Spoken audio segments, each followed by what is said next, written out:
Next up, I'm very, very excited. So about a year ago, I was hosting in fact, I was hosting Falcon Liftoff, but just prior to that, we ran the Falcoin incentivized testnet, which was called Space Race. As you know, we love everything space themed over at Protocol Labs. So we ran the incentivized testnet, and as part of that, we organized a number of different community events, it was just wonderful to get to know the many folks across the world who were working on Falcoin, contributing to the ecosystem, and driving the network forward. And I'm absolutely thrilled to welcome back folks who I consider old friends today. They are a group of storage providers from across the world who have made a pledge to environmental sustainability as a core part of their vision. The first panelist I'd like to welcome is Devin, who is the founder of PiKNiK. Hello, Kevin. Thank you for having me. Great to see you.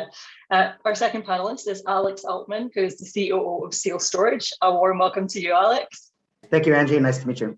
Our third panelist is Benjamin Hoejsbo, who is an independent storage provider. Ben, how are you doing? Good.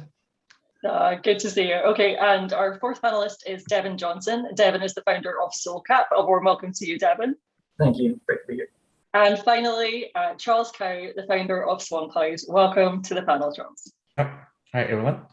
Awesome. So I'd love to kick off by asking each of our panelists, in the order in which I introduced you, to just give a brief intro to your storage provider business, setup, and how you're thinking about environmental sustainability. Kevin, can you start us off?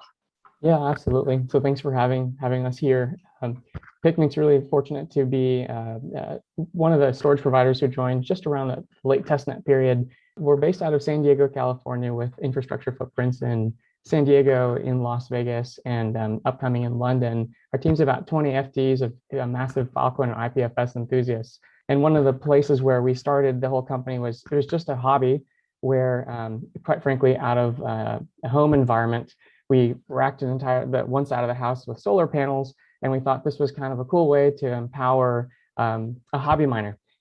Because quite frankly, so the co-founders of PiKNiK and I come from immigrant families, and we were always families in third world countries, villagers that depended on Mother Nature, living by the sun, living by the moon and the waters for sustainability. Well, for us now, based out of the United States, and fortunate enough to play as technologists and futurists, it just made sense that we stuck to our roots from our familial heritage, making sure that everything we do with new and cool technologies as we store data was never going to impact Mother Nature for those who do live by Mother Nature.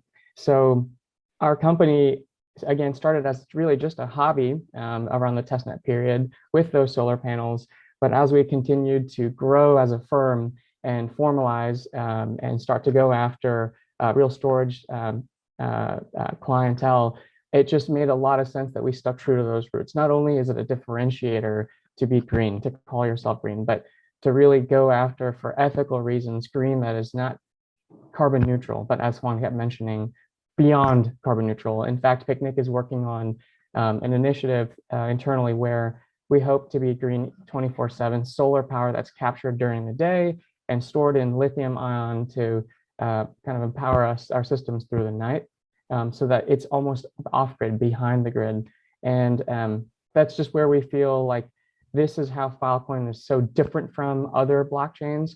It makes total sense to use Web3 tech to be the authority for green and efforts there, but it allows Filecoin as an ecosystem to be differentiator, that all the mainstream objections to proof of work and wasteful cryptocurrencies, wasteful blockchain networks, Filecoin could be so much different. Really starting with the sealing process and the proof of space, really requiring a lot of compute power. If we can capture all of that in green ways, Falcoin would be a leader, and is the leader of the Web3 space. So that's how we're thinking about green and how we're going to continue to be green going forward. Fascinating to kind of get the background there. I've heard from a lot of folks, and I do remember a lot of folks started as hobbyists, and then suddenly, this became a business.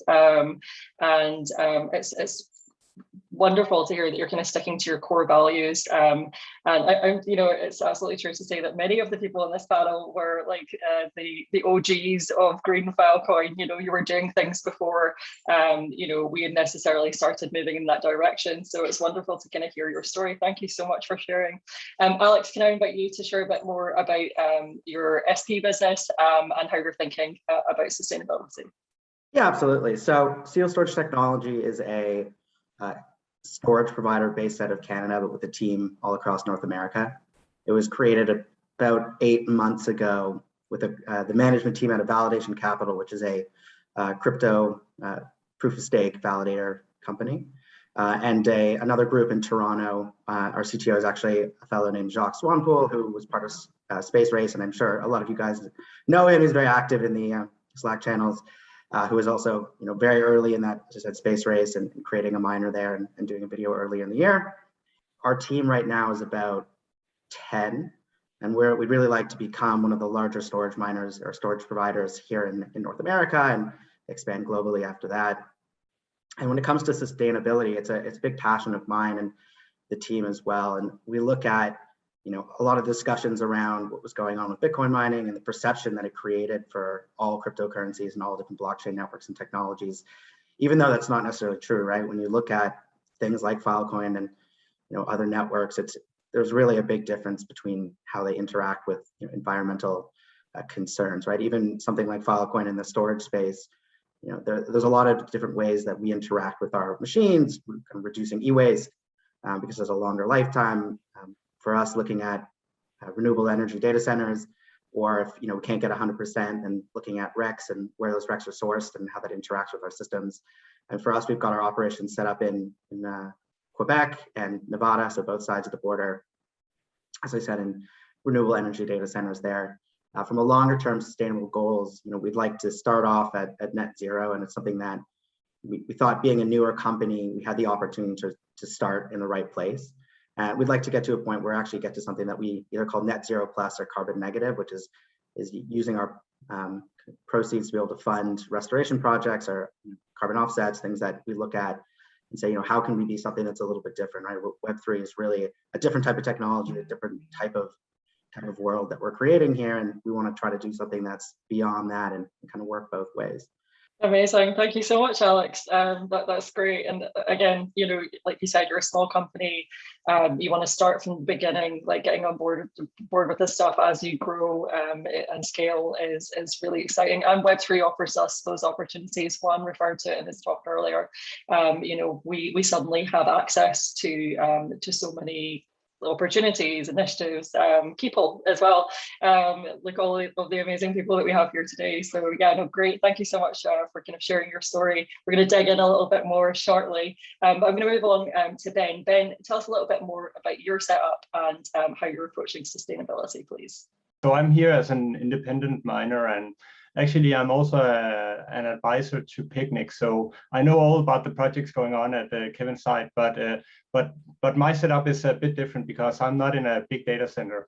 So what I've been working on is, well, on one side is like being emission free and how do you get the clean energy. But actually also what happens to the energy that I'm using. So because I'm not in a big data center, I have the opportunity to actually use the energy that is kind of done in my miner. So what I do instead is, I think already back in Space Race, I did a video where there was some funny pictures of water cooling going everywhere. Basically, it's still like that. So my office floor is basically heated from GPUs and CPUs. So it's keeping the office warm. And then to capture all the excess heat coming from hard drives and so on, everything that can't be captured with the water, then basically that is kind of sucked out of the room, all the hot air, and then enters into like circulate into the rest of the building. So I'm really trying to see, if I know that most of this will happen in big data centers, and big data centers will have a problem with where the energy goes. So normally it just goes out as hot air. But I'm really looking into, could there be more sustainable ways of making sure that once we are using this green energy, then, make it count for more than just one usage. Yeah, so that's kind of my way into it. But I'm at a much smaller size, so that's why it makes sense to do it like this compared to a big data center. But I think it's important to look at all these different stages, like how do we get the power, but also now that we are actually using electricity, are we sure that we're also using it for something beneficial, if possible? I think that's a really, really important point. Like there is a kind of pipeline here. It's not just, we build tools and then it's X. Like there are many, many different ways that we can work together. Again, I think it was mentioned in a couple of the talks. Juan talked about it as well. Greenifying Filecoin isn't just one initiative or one set of tools. It's many different things. So yeah, I think that's a great point. I do remember your very famous underfloor heating. I think some people were bothering you for the specs afterwards. They were trying to get their own offices heated with their Filecoin rigs. But no, like just absolutely amazing. What a kind of brilliant initiative, and I remember being delighted by it, but also just thinking, what a clever way, especially as an independent miner, to kind of grasp, like take those fundamentals and put them into kind of real action. And I bet it's great in the winter as well. Okay, fantastic. Thank you so much, Ben. Next up, Devin, tell us about what SolCap are up to and kind of how you're approaching sustainability. So basically what SolCap is trying to do is we are trying to basically put the data centers as close as we can to the solar, to the energy source, whatever it may be. Currently, we actually can announce today finally that we have a project that should be up and coming here by Q1 2022 for a 50 petabyte fully solar array. It'll be powered by batteries at night. There is a backup connection to the grid, of course, but otherwise it's 100% green energy, 100% sustainable. And from there, our goal is over the next 3 to 4 years is to put up about 19 more of these sites. Other than that, basically what we're trying to do is we're trying to be the bridge between some of these less green companies, oil companies. That's really the big one. Another big one that we are involved with the paper industry, the paper mills, timber industry, whatever you want to call that. And so traditionally, these companies aren't really green companies per se. But what they can do is they can move their data storage to a greener option. So they do have that option for their scorecard. They can get that green, even if, an oil company is never going to be a green company. A company that chops down trees and makes paper is never going to be a green company, but they still can do what they can to, make the world a better place and to make it a greener place. And that's kind of our goal, is to connect those types of people with our company. And it's really a 3-pronged thing. So number one is we needed to figure out a way to get the solar. So luckily we've teamed up with a couple of great people. They're silent partners right now, but this will be in the very, very near future. We'll have some really exciting announcements about it. But we've got some companies out of South Carolina. We've got the energy, and it's looking like we may even have some excess energy to where we can actually sell back to the Falcon community in the form of REX to encourage other people to kind of go this green route as well. And then of course, the final one, I believe that Benjamin mentioned, the waste heat thing. We're doing some really interesting things. We're in some really interesting talks with some good people in the industry of that. And the goal is to get about the 10 to 15% efficiency back into the systems, rather than this waste heat just going away completely. Overall, that's the goal, is cleaner, greener Filecoin. And I think what sets us apart there is that we've got the solar panels right there on site. We're bringing in the modular data centers and setting them up right next to it, and we can do this with wind energy. We can do this with solar. There's even some talks with some green gas companies that are very exciting and up and coming. Yeah, so just look out for us in the future. It's all green. Thank you. Amazing. I love it, Devin. A cleaner, greener Falcoin. Quite right. And yeah, again, good to hear that you're looking at addressing that kind of heat waste side of the funnel, because I think that's something that isn't talked about as much, but definitely is very, very important. Would love you, if you can, if you've got announcements that have just been made, if you want to share the links in the chat as well. I think everyone would be excited to take a peek, and we'll keep an eye out for future announcements as well. Thank you so much. And take us home, Charles. If you can tell us a little bit about your operation and how you are addressing sustainability. So I'm Charles. We are a company located in Quebec, Canada. We started the business from the test night. So working as a storage provider. Currently, we have growing from a small team The team have more than 20 employees distributed in North America and Asia. So we recently get lots of service requests from all over the world. We get clients from China, we get clients from US. We also have a large amount of clients in Canada market. PiKNiK is one of the best place to provide green energy because we are using hydro PiKNiK. So all the energy comes from water, so it's renewable energy. We host it in one of the highest standard data centers in Montreal, cost efficiency, and we also using some service providing for not just storage, but also provide service for deep learning industry. We have companies interested in using we use some GPUs currently we're using for Filecoin and storage seeding process to converting some of them to provide a deep learning. So this is quite amazing. So our team is half of the team is focused on providing self-storage solution to better use those storage and the process. On the other side, we're also building the software team to doing the how to use those storage for computing purpose. So we participate also in short from 1.1 to 2.6, and then we get lots of tools development to provide the IPFS service as well. So we can using the bandwidth, storage, GPU, everything. So in this case, I believe that in the future, we have more opportunity to working with different teams and different companies, especially high-tech companies, so they can move their calculation and their storage to from some not so environment-friendly location to Canada. I love it. We're all moving to Canada. Yeah, no, that's great, and it's good. Again, kind of those geographic considerations. Obviously, Falcoin is a global network, but it's important for folks to understand the benefits of different different locations and kind of how that can contribute to kind of their greenification. So yeah, that's great. Thank you so much, Charles. I'm going to go back through in the same order, if that's okay with everyone, and just ask a little bit about your conversations. So if you store data for clients, does environmental sustainability play a role in your talks with them? Kevin, do you want to kick off? Is that a kind of conversation that you're now having? Yeah, absolutely. When you say environmental sustainability and storing for clients or potential clients, that definitely comes up. I think all of the storage providers here would agree that there's this entire pitching process to explain to a potential storage customer what is Filecoin. And when the word blockchain or cryptocurrency inevitably comes up, there's these preconceived notions of Falcon being some other proof of work like a network. And before that permanently taints the initial pitch, PiKNiK has to make sure, explain that the compute intensive piece really occurs during the initial onboarding process or the sealing of that capacity and or the ingestion of that data.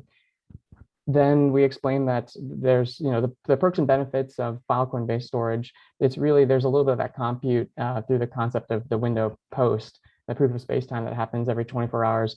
That then becomes a little bit more palatable. As PiKNiK continues to pursue university clients in the United States, what we find is explaining that PiKNiK does everything that it can, and Falcon as an overall ecosystem is working on green. By that we mean that compute intensive stage, that ingestion of data is offset by whatever the gold standards today, although they're not sufficient, at least working in enterprise facilities that do focus on powering 100% of their daytime use with solar power. And then PiKNiK explaining that one of its goals as an individual company is to pursue renewable battery sources throughout the 24-hour period, even at sundown. That ends up becoming a differentiator, as I mentioned previously. And so, yes, environmental sustainability absolutely plays a role in the talks because of the fact that there are these preconceived notions when it comes to blockchain. Again, it's just a matter of telling that story to these potential clients that the company started with these off-grid routes as a more humble hobby, and then now at enterprise scale, the United States is a little bit behind when it comes to turning data centers fully green. When they claim 100% green, it's generally offset by kicking the can down the road with RECs.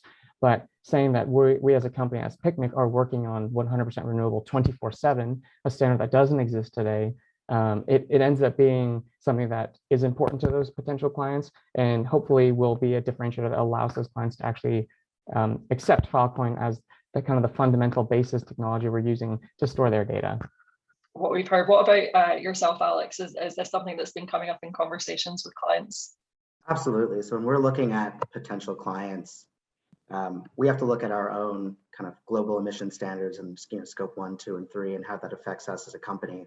So when we're looking at potential clients to onboard, we have to see, what kind of business are these people doing, how are they interacting with that, and what are their standards as a company. And this again goes back to a number of people here have mentioned geographical standards. I know the US is quite behind someone like Europe, who's quite ahead of what seems like the rest of the world, Canada being somewhere close to the US. So looking at where these clients are located and what type of mandates they've got coming down from the top, whether it's shareholders or stakeholders, or if it's a public enterprise, then the government or the public perception, going to universities and kind of larger data providers, or I guess people who store data and have data for us to store, seeing what they've said publicly and being able to be part of that mandate. So for us, a lot of people have difficulty trying to greenify or create some form of real net zero standard for themselves. And they have to look at all aspects of their business. So looking at the existing storage providers, you have to see who the majors are, and are they carbon neutral, are they carbon negative, or are they net zero, and how does that fit into their business model, right? So when you have these people who have very strict mandates, we want to work with them and other people as well to help kind of clarify the entire supply line of what they're doing with their data by being 100% a green option for storage. Yeah, absolutely. I think you've touched on some additional points there to Kevin, especially around kind of like local ordinances and kind of balancing all of those things, which are very important, especially as a client kind of trying to make those decisions. You have many things to consider, and sometimes that plays a pretty critical role, especially at scale and enterprise. So that's great.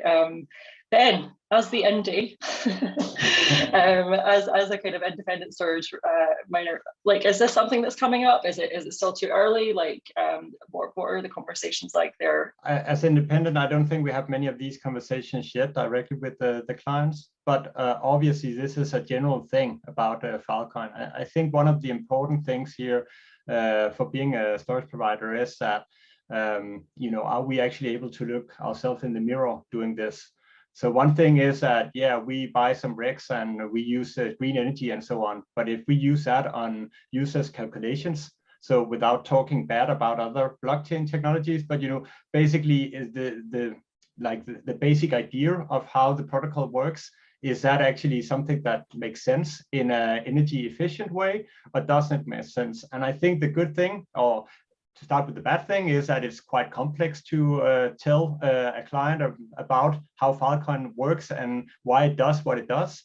But then again, once you get over that, the good thing is that in general, we are not doing anything for fun or just for a simple competition or anything. It has a purpose to actually show that you have the data that you say that you store. That makes really good sense. And hey, you get consensus next to it. And I think that going down the road, one thing is to figure out how can we make this, even these setups go off grid if possible. But another thing is that, now that we have a consensus mechanism, which is not using terrible amounts of energy, what else could we use that for? And kind of expand that into, I think there could be some future for Falcoin in that as well, because I really think that this kind of setup where we are doing storage or providing storage and basically running that, but we also have this consensus mechanism running around it. I think you kind of get multiple things at the same time, which is a pretty awesome feature. Yeah, definitely. Agreed. And it's interesting, like, because you're having like everyone here is having slightly different conversations, right? It's very dependent on your business model and how you're kind of approaching things. Kevin, you started, like you said, as an indie shop and then scaled. Ben, you're still kind of independent. Charles, you're working at kind of a really, really big scale. So it's really fascinating to kind of hear what stage sustainability and kind of greenness is coming into the conversation, or if it even is yet. But also, like, it's good. This is bringing up some important issues around like how we explain Falcoin. Like, how do we simplify explanations, or how can we be clearer in different areas? I'll be straight back to my desk after this panel. Okay, great. So I'm going to switch up a little bit. Devin and Charles, if you'll allow me. We have a question from the crowd. Measurement of energy use and location-based matching of energy consumption are major issues in space, and distributed systems present unique challenges. How do you think Falcoin and crypto more broadly should estimate energy use and location beyond just using on-chain proofs? Devin, do you want to kick us off on that one? So what we've kind of come up with, actually, it's already an existing technology, just kind of slightly repurposing it, and that is digital net metering. A lot of electric companies and things are already doing it, but by using the digital net metering, we can tell, basically to a T, what is being used, when it's being used, how high the power consumption is, at any given time of day. You have a pretty good idea, at least, of when your peak times are, when they're not, and I think basically that's kind of the key to doing that. It's going to be a hardware solution for the most part, especially for some of the larger builder setups and stuff. Charles, do you agree with Devin? Do you think? Do you have another perspective? Yes, I agree with that. And in the industry I'm currently working with, we're working with lots of companies in machine learning, and they're primarily using AWS services, and some services providers, they hosted their servers just at home or even in our office. So from some regions like in Ontario or even in Calgary, talking about Canada, those provinces, some of them are using oil and gas, and some of them the pure gas. Those are not really environment friendly, but it also has the impact of the laws. There may be political issues that comes because you maybe have a tax credit, so increase the price of your cost when you're doing the industry storage and the calculation. So based on this consideration, when the storage going larger scale and also computing goes large scale, those companies will have issues that one day they might be forced to migrate their data to a more eco-friendly, more eco-green places. Stay with the existing and waiting for the day come. It's better if we start doing it now. So Filecoin storage is really good in this part. We have so many storage providers over the world. Currently, we have more than 3,000 nodes. So we have really lots of places can distribute those risks because, not the risk. We can distribute the storage to the friendly place and a more regulated place. So it's really good for them. Also for them, more about the existing infrastructure. We currently have more than 1,000 servers hosted in our data centers. So some of them is providing storage services and lots of GPUs. Currently, some of them are doing the industry levels. By using the industry calculation, I believe that we can get lots of carbon credits, which can be used for the exchanges in the future. So I think with the incremental needs from the metaverse, the NFTs, those 3D images, rendering, all the industries that will put more and more demands for the Filecoin storage. And I think this is really the trend. All right, thank you so much, Charles. Again, adding an additional perspective there. This is great. We're getting some questions, and people are watching the live stream, and we're getting some questions. So I'm going to share one more. What role can Falcoin play in transitioning to green crypto more broadly? Kevin, do you want to kick us off? So the question about how can Falcoin help transition toward green crypto more broadly? I think when I think of that question, I immediately think of this famous quote from Macbeth. It was, "With all great Neptune's ocean, wash this blood clean from my hand." It's been maybe a decade and a half since that class in secondary school and high school. But I still remember that quote because it was the idea of Macbeth had committed something that was now guilty on his conscience. And even with water or with something, you couldn't clean yourself of that. Today, as I think others have mentioned, in the United States, we're a little bit behind with green energy, especially in the IT world, when we say things like, when we call a claim to 100% renewable, it's really just an accounting trick where that 100% claim is really subpar.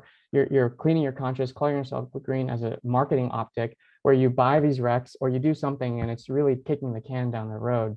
And it doesn't really wipe that company's green claim clean of that, I guess, dirty deed. It's when it comes to crypto, there's a reason for using the electricity that we do use. It's a matter of not just security, there's also benefits that we have to consider that are part of how it is that the crypto economics work. But at the same time, being creative, using the benefits of Web3 to enable something useful out of that that energy exchange would be a place where Filecoin could distinguish itself. Not only because inherently by storing data, we don't need to be, for example, spinning those hard drives all the time. That's already one like inherent difference that we have. Now thinking about all the compute and energy use that we have to have as a result of sealing and proof of space, proof of rep, POREP, then that's really a space for innovation. And Filecoin, the PL team, the foundation, and the ecosystem within Filecoin already thinking about this early on will enable us to set some sort of standard that is so much greater than what exists without kind of pointing fingers at other ecosystems, allows us to set some standard that others can follow. I think Filecoin is just perfectly positioned to demonstrate green crypto broadly and that others could replicate just because of what we're doing, starting with storage. Yeah, it's something that we discussed, like we have discussed like many times, is like, you know, it's rising tides, like, you know, to like be the example and, you know, and help everyone. Like, you know, our tooling is open source. Like we, you know, the pointing fingers thing is, you know, daft, right? We're all grown-ups, and it's kind of the opportunity to say, okay, you know what, this is working for us. Like, do you want to come and contribute to this? Like, let's find a way where like we can integrate this into your system. But really, it's got to be like a cross chain effort. It doesn't just start and finish with Falcoin. We really feel that deeply internally as well. This is something that is much broader, and for all of us as part of the Web3 kind of ecosystem overall. Alex, what's your thoughts here? What can Falcoin do? If you had, you know, you can make any decision, there are no limits, like what do we do next? Well, I think there's something that's, you know, really interesting about Falcoin, and I spend a lot of time looking at, you know, all sorts of different crypto networks and different consensus mechanisms. You know, the consensus mechanism that Falcoin has already actually allows you to use the resource that you're creating, which I think is either unique or maybe there's someone that I've never heard of that's doing it as well. But everybody else is really just creating or using resources and wasting it. That's how their consensus functions, is you know, how much resource did you waste and did you prove that you wasted it?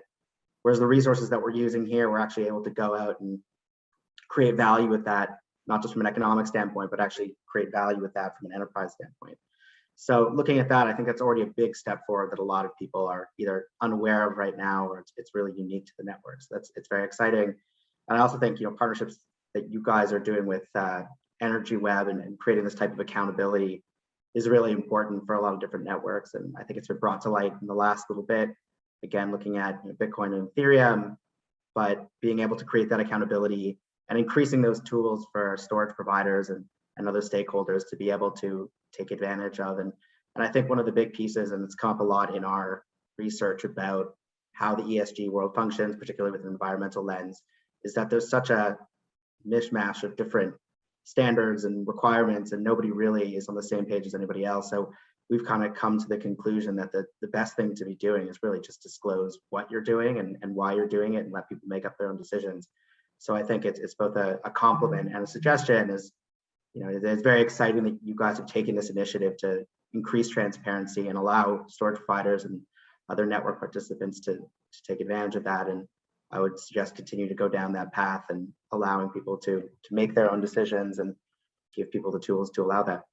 We're on the same page, Alex. No, that's like, yeah, absolutely agree there.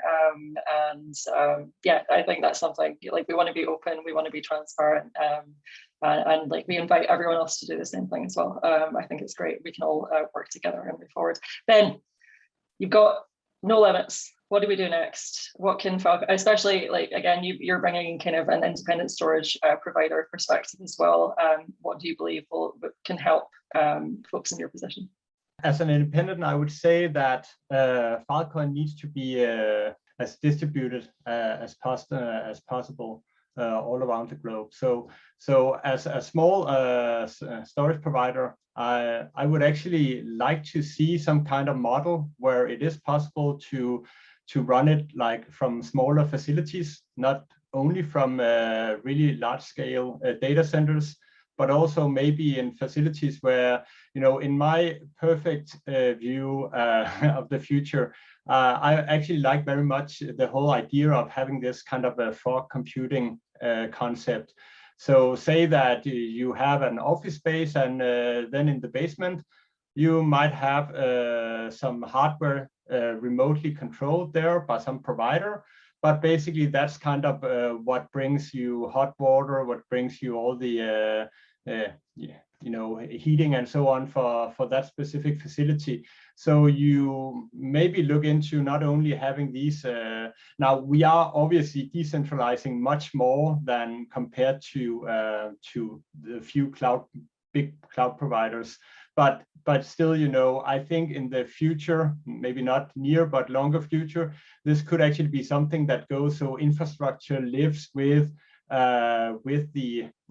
houses and so on, and basically that you have some kind of setup where you make sure that when you are using the energy, it's kind of connected to also other purposes. But I know for the protocol as it is right now, there is a lot of things pointing at you might want to look like a pretty much like a tier 1 data center. And I think that, you know, so there is a way to go there before we can look at different models, how you could facilitate having something like that. But yeah, that's kind of my like view for where I would like to go somewhere in the future. I love that. And I think, you know, as you said, like that's maybe not today, but we have to start thinking about like the things that we want to see, right? Even if it feels like very out there and not quite, you know, we've got to build towards those things. And having chats like this and conversations like this is how we kind of like bring these things up and say, look, you know, I think there's a path here, like let's figure it out together, let's build back. So yeah, like it's wonderful. We're gonna all have to get into the Phil Green channel after this and start planning some projects. Definitely. Devin, what's your thoughts here? What can Falcoin do? First of all, I think that just the fact that everyone's here, we're having this meeting, we're having these discussions, that's a huge advantage compared to, you know, most of the other cryptos, most of the other ecosystems. Well, most of them are kind of ignoring the problem or just recently figuring out the problem. You know, you and Alan and everybody have been working on this for quite some time, and it's great to finally see its fruition. So I think, first of all, what we're doing right now is what we're supposed to be doing. As far as what we need to do in the future is we just need to figure out a way to incentivize miners to, you know, go green, ultimately. No, listen, short and sweet, and you're right, and that's definitely you know, there's the kind of like, yes, we can build it, yes, we can make these tools, like we can build these tools, we can make things available, but what are the next steps, like, and you know, how do we properly and fairly incentivize folks to kind of choose that path over other paths? So yeah, very, very important, definitely something we're thinking about deeply, but we'd love to have other perspectives. So yeah, very good call out and good point. Charles, tell us, I'm sure you've got great thoughts here. What else can Falcoin do? What do you see in the future? How can we make a really big impact? For now, like I think Filecoin have a very great network, but we still need to encourage more people join our network, and also make it storing more data. We have lots of like infrastructure level. We still have some storage providers that need to be trained to provide more services. These are like service quality, so we can get more industry usage. Second part is like I'm glad like to participate in today's event. So we know that we started moving toward green. So we needed to pass this information to our clients. I mean, like to add it to our materials and adding to each storage provider should tell our clients about the great benefits about the like storage in green, calculation in green, and the entire blockchain to green. So to differentiate ourselves from the normal storage projects like, the normal crypto POW projects, like, because lots of people still thinking that Filecoin is a POW, so proof of work. So proof of work means that energy consumption, but we're not just energy consumption, but we're also doing things for good. So this is really like we can move next step to tell our clients to increase our usage and influence in the industry. Yeah, to put it out there, this is the utility network, like it's useful storage. Yeah, all of these things, kind of raising our voices more and really kind of leaning into that messaging and making people aware, I think is going to be important. Right, I have one more question for each of you, and then you are dismissed from the panel. I'm going to start, let me see. Let's go backwards. Charles, I'm going to start with you if that's okay.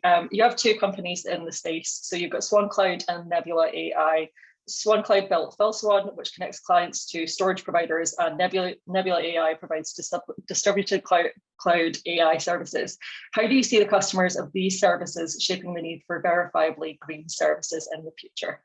Wow, it's quite an interesting topic. Like in the beginning, like we going in the storage market because we believe that without storage, we barely can do anything. So after 1 year of development, what is amazing is that as long as we growing the storage from 1 server, 10 server, 1,000 server, what is bringing out that we prove the capability of managing those servers and also prove the capability to bring up the storage in scale.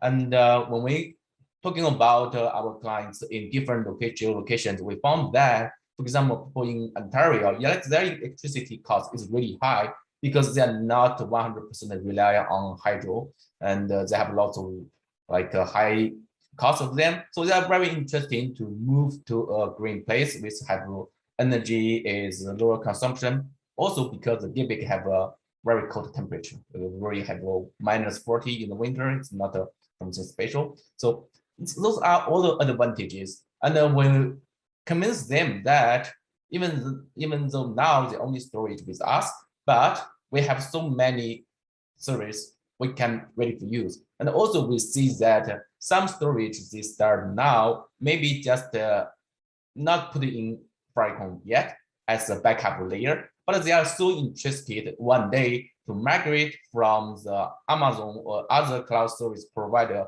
to Falcon because the cost effective, because of the environment friendly. There are lots of reasons. So we provide those kind of information that's so interesting. And also with the GPUs, as people may know that it's just so hard to get GPUs recently because of the productivity of the electrical components. So with Falcon network, we have so many resources. Some of them they can be reused. So this is another kind of reuse energy or reuse equipment. So that's very attractive for them. We already get orders from a deep learning company, like they're doing the image processing for the medical data. I really think it's really fantastic. Awesome, that's great. Thank you so much. And yeah, like you said, optionality. You know, like as soon as people line these things up alongside each other, if the green credentials are there, that potentially will motivate you to move in that direction over another. Okay, great. Alex, it's going to mix it up for fun. Alex, Seal Storage is very far along in the emissions estimation piece of the renewable crypto puzzle. What factors into your emissions estimates, and how do you see those estimates evolving over time? We are, as you said, we're quite far along in terms of establishing what our process is going to be. We've got a twofold process. The first is going to be ongoing disclosure, and that's going to have a dashboard on the website where people could go and look at mostly calculating the energy usage and where that energy is coming from and in what area and kind of what grid it's coming from and the varying effects from that.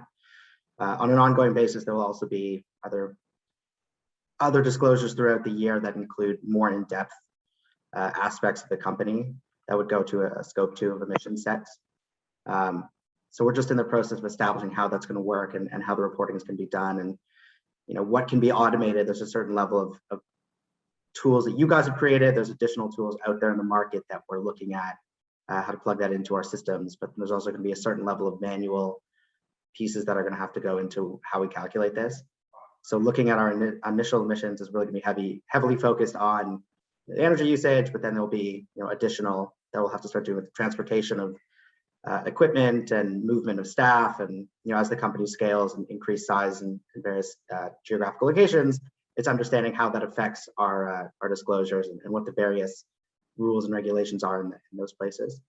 So it's really going to be an ongoing process, and just starting here from the beginning of where are we now and what are our biggest pieces, and then where are the areas that are going to get bigger over time. So yeah, that's I think the biggest issues for us now are how complicated the energy grids are, and we have potential for using offsite compute, or we have additional compute coming from different areas. So it's really a complex calculation, but we're slowly getting our handles on it. Thank you so much, Alex. Listen, I have a million more questions for all of you. I feel like I could talk all day, but we do have some other great talks coming up. So I'm going to hand over the floor. I just want to say a huge thank you to Kevin, Alex, Ben, Devin, and Charles for joining me today and sharing your perspectives and your insights. Let's continue the conversation over in Falcoin Slack in Phil-Green. I do have more questions for you from the audience. So if you can go over there, I'll share them in there whenever you get the chance, please answer. Thanks so much again for joining me today.